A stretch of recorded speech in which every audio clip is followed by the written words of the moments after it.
Welcome to the Abundant Truth Broadcast with host Roderick L. Evans. Join us as we stand in defense of the gospel and herald the message of the Christian faith. Stay tuned for today's message. Whatever the case is, put it out there for what it is. And be honest with how you feel. I don't like them. Help me not to like them. Help me to like them. See, the problem is you can't fix it up when you come to God because He searches the heart. And true deliverance can only come with true honesty. But our issue sometimes is that we want to put the burden on everybody else. They did this. This is why I'm like this. They said this. This is why I did this. What you're saying is that what people do control your emotions.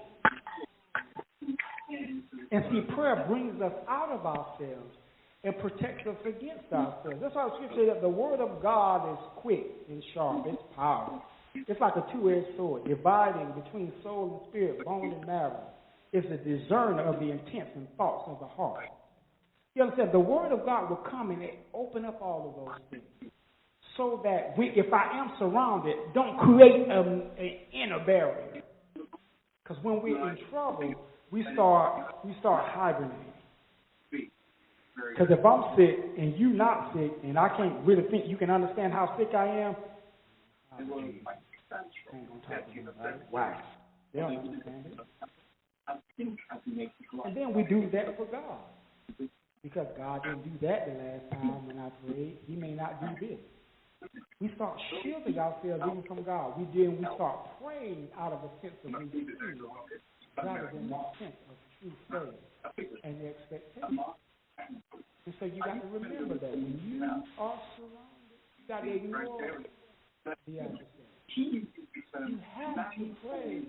And then number three, you're going to just need to trust the word of God. The thing about it is this, that when you find when you go through chapter 30, that God responds to the prayer. He sends word by Isaiah to tell them, listen, don't y'all be afraid of this adversary. He said, the truth is the virgin daughter of Israel has laughed at you. She's wagged her head at you. You think you're going to do something? You're not going to do anything. Though you have done what you've done to the other nations, though you have said it, you've done it, you've triumphed, but you've gone too far and blasphemed my name and said that I'm no good to these people. Now you've gone too far and said, now don't listen to the king, the righteous king that is over them. Well, while I'm there, because see, a lot of times too, the devil will talk to us as saints to tell us don't listen to your pastors and your leaders. Understand, all believers have a relationship with God, but God gives us pastors and leaders to help us. And the devil will tell you, whoever your pastor is, they are talking crazy. You're going to listen to that. You're going to show up for this. We're going to pray again. We're going to have another prayer meeting. We're going to have another gathering together. We're going to do this. Yes, because when you fall into that, you're listening to the devil that says, don't listen to Hezekiah. So the enemy will tell you, don't listen to your pastor. And so you got to know, finally, you got to trust the word of God. That when God responded, they have to stand on it. And that 33rd verse, he tells them, in part of the prophecy, God told them, tell them, guess what? They ain't going to shoot not one arrow. Now, get this scene. They are surrounded this place. They are armed and ready to fight. Y'all ever watch a movie where you see the people all with all the guns out? You got that one person with that itchy finger that shoots the errant shot that gets it all going when they said, I told y'all don't shoot. Now watch it. So you got an army trained to fight, standing there ready to fight, and God said they are not going to shoot one arrow. That means somebody wasn't going to get anxious. Somebody wasn't going to get zealous. That God was going to make sure that the whole army that was standing around them was going to be on lockdown.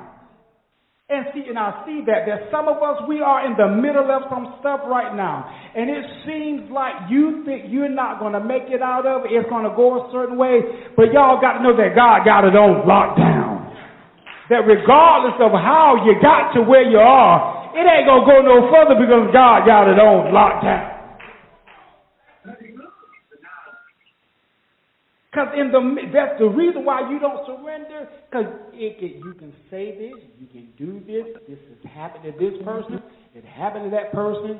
This is going through. They've gone through this. But guess what? But as for me, it's on lockdown. That you got to know that you don't have to surrender, but you can trust in the Word of God. That the Word of God is the one thing. We think about the Scriptures tell us, when it talks about the armor of God, it says the sword of the Spirit is the Word of God. The weapon, the thing that causes the power of God to be powerful and active is the Word of God. And when you won't stand on what is written, stand on words that come to you, then you set yourself up to be overtaken.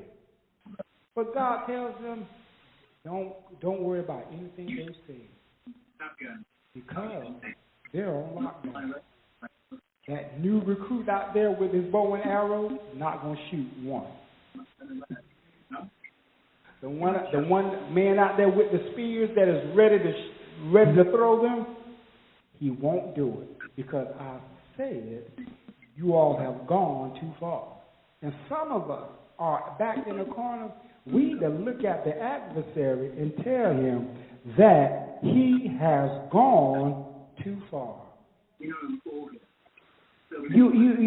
have to get to a point when you are surrounded, say, I cannot stay in this terror-filled hole. At some point in time, you got to say, enough is enough. You got to begin to trust the Word of God and say, enough is enough. I'm tired of being depressed. Enough. I ain't got to we keep eating it. I know that's a vulnerability of the human condition, but I ain't got to sink down like my brother and my sister sank down. I know other people are dying, but I don't have to die. I know other people have lost their jobs, but that don't mean I got to. And if I have to, God going to make sure I'm taken care of. But what we do is we sit in the wall, put a wall in the wall, and we sit. And we're still surrendered, not understanding God got the enemy on lockdown. So understand, we're surrounded, but not surrendered. You don't have to surrender to it. So whatever you're looking at in your life today, say, it won't go further. I see that. I saw that. See that. Some of you all are in the middle of some kind of tight situation. And you're kind of waiting for it to explode. You're waiting for a fallout, but you got to say no further. Say not one arrow. Not one arrow. Not one arrow. Say, God, now stop. Because if he's preserved you this far, that means God don't intend for it to kill you. He don't intend for it to take you out. They were surrounded. But though God allowed them to be surrounded, but he was not going to allow them to be another conquest for the Assyrians. And you got to look at your life, you got to look at your family's life and say, those things have gone on this far and this long, I will not surrender. Yeah, you're out there. Everything you are saying to me is the truth. It's true. But guess what? But that truth does not determine the end. The truth of the present does not determine the end of the thing. Truth is, they were in trouble. But the end was God was going to deliver. Truth is, the Assyrians were powerful. But the end was God delivered them right on time. So on today, I've come to just encourage you on this morning to know that though you might be surrounded, but don't be surrendered. Don't you bow and say no further. No further. One of my favorite scriptures every time is when the prophet Jeremiah was prophesying, and he tells them, he says how God established the world by his power, all of these things, and he says, and he put bounds on the sea. He said that though they crash up against the waves, the shores, he said they always roll back.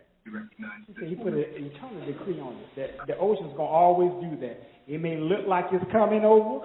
It may look like it's going to take out everything, but at some point in time, it's got to roll back. And those things are pushing up against us. Those things are coming against our bodies, coming against our minds, coming against our families, coming against us on our jobs. We got to know, God, I want that eternal decree to be on my situation, that sometimes I let this stuff roll back. That though I might be surrounded, though things may come. Thanks for listening to today's message. The Abundant Truth broadcast is a ministry of Abundant Truth International. For more information, visit us at abundantlytruth.net. And remember, the Bible is truth, and it is abundantly true.